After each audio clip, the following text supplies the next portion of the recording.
दोस्तों मान लीजिए आपके पास में एक डाटा है जहां पे कुछ क्लाइंट्स के नेम है और उनकी डेट ऑफ बर्थ आपको दी गई है। अब आपको इस करंट डेट के हिसाब से उनकी एज कैलकुलेट करनी है, यानी कि इस डेट तक वो कितने साल के हैं, कितने मंथ के हैं और कितने दिन के हैं। तो अगर आप कहेंगे कि ये तो बड़ा सिंपल सा है, इसके लिए हमें सिंपली इस करंट डेट में से ये जो डेट ऑफ बर्थ है इसको माइनस कर देना है। तो आप गलत हैं दोस्तों, क्योंकि ऐसा करने से हमें एक अजीब सी डेट मिलेगी। और अगर इस डेट का फॉर्मेट हम जनरल में कन्वर्ट करेंगे तो यहाँ पे अभी जो नंबर निकल के आया है वो इस पर्सन की पूरी एज डेज में बता रहा है, यानी कि ये जो रवि है ये 9386 दिन का है। लेकिन एज कोई इस तरीके से थोड़ी होती है, एज तो ऐसे होती है ना कि ये पर्सन इतने साल, इतने महीने और इतने दिन का है। ठीक है, तो हमें भी कुछ इसी तरीके से कैलकुलेट करना है। तो अगर आपको नहीं पता है कि ये कैसे होगा और एक्सेल में इसके लिए कौन सा फंक्शन यूज होता है, तो दोस्तों ये वीडियो आप ही के लिए है, क्योंकि आज की वीडियो में हम सीखेंगे एक्सेल में एज कैलकुलेट करना।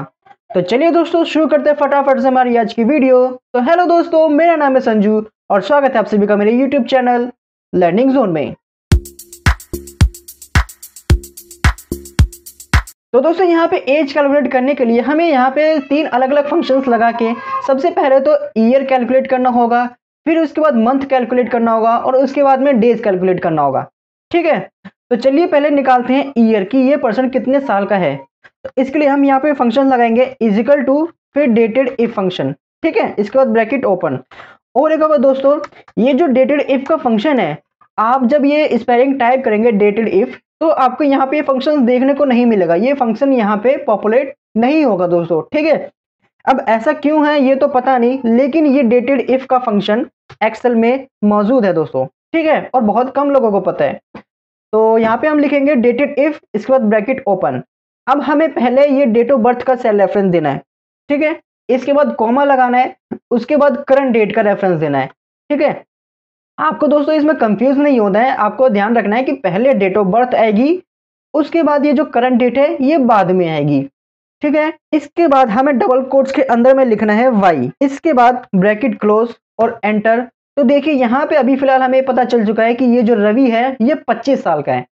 अब ये 25 साल के ऊपर कुछ और महीने का भी होगा, वो भी हमें कैलकुलेट करना है। तो उसके लिए हम अलग फंक्शन लगाएंगे, उसके लिए हम फिर से वही लिखेंगे इज इक्वल टू फिर डेटेड इफ। ठीक है, इसके बाद ब्रैकेट ओपन और पहले ये डेट ऑफ बर्थ का सेल रेफरेंस देंगे, इसके बाद कॉमा लगा के करंट डेट का रेफरेंस देंगे, इसके बाद हमें फिर से कॉमा लगाना है और डबल कोट्स के अंदर में अब हमें लिखना है वाई एम। ठीक है, इस चीज का दोस्तों ध्यान रखिएगा कि पहले हमने ईयर निकालते टाइम, ईयर कैलकुलेट करते टाइम वहां पे वाई लिखा था, अब मंथ निकालते टाइम यहाँ पे हम वाई एम लिखेंगे। इसके बाद डबल कोट्स क्लोज, फिर ब्रैकेट क्लोज और एंटर। तो देखिए अब पता चल रहा है कि ये पर्सन 25 साल और 8 महीने का है। अब ये 25 साल 8 महीने के ऊपर में कुछ और दिन का भी होगा, तो वो भी हमें अब कैलकुलेट करना है डेज। ठीक है, तो उसके लिए हम फिर से वही फंक्शन लगाएंगे इज इक्वल टू फिर डेटेड इफ, इसके बाद ब्रैकेट ओपन और वही पहले डेट ऑफ बर्थ का सेल रेफरेंस, उसके बाद करंट डेट का सेल रेफरेंस, उसके बाद कॉमा लगाएंगे और डबल कोट्स के अंदर में अब हम लिखेंगे एम डी। ठीक है, फिर डबल कोट्स क्लोज और ब्रैकेट क्लोज और एंटर। तो देखिए अब यहाँ पे इस पर्सन की पूरी एज यहाँ पे आ गई है, यानी कि ये पर्सन 25 साल 8 महीने और 10 दिन का है दोस्तों। ठीक है, अब अगर आप इस एज को कुछ इस फॉर्मेट में चाहते हैं, पूरा का पूरा आपको एक सेल में ये एज लिखी हुई चाहिए, तो उसके लिए आप दोस्तों यहाँ पे कॉन्कैटिनेट का इस्तेमाल कर सकते हैं। अगर आपको पता है कि कॉन्कैटिनेट किस तरीके से यूज करते हैं तो अच्छी बात है, अगर नहीं पता है तो मैं आपको वो भी बता देता हूँ। ठीक है, तो कॉन्कैटिनेट से दोस्तों होता क्या है कि हम इस पूरे टेक्स्ट को आपस में ज्वाइन कर सकते हैं कुछ इस तरीके से, ताकि वो पूरा एक सेल में आ जाए और देखने में भी थोड़ा ठीक लगे। तो इसके लिए हमें क्या करना है दोस्तों, इसके लिए हमें यहाँ पे लिखना है इज इक्वल टू और पहले ये ईयर का सेल रेफरेंस देना है। ठीक है, इसके बाद हमें यहाँ पे लगाना है एंड का सिंबल। इसका मतलब हुआ कि अब इसके आगे में हमें कुछ और भी जोड़ना है।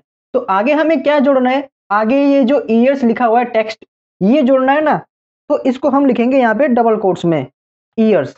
ठीक है, इसके बाद डबल कोट्स क्लोज, फिर से हम एंड का सिंबल लगाएंगे और अब यहाँ पे जो मंथ का नंबर है इसका सेल रेफरेंस देंगे।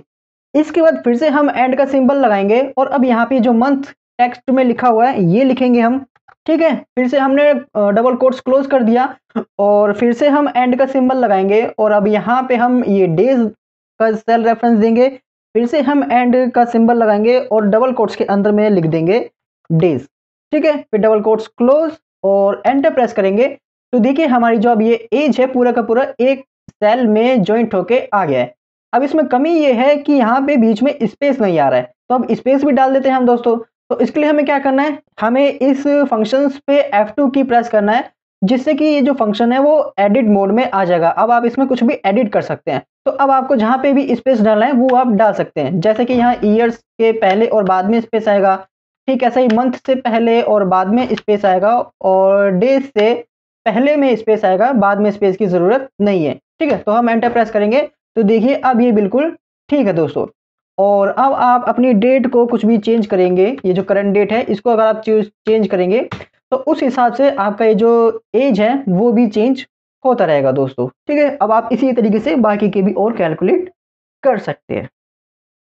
तो दोस्तों ये था तरीका एक्सेल में एज कैलकुलेट करने का, और उम्मीद है दोस्तों आपको ये तरीका समझ में आया होगा और ये वीडियो आपको पसंद आई होगी।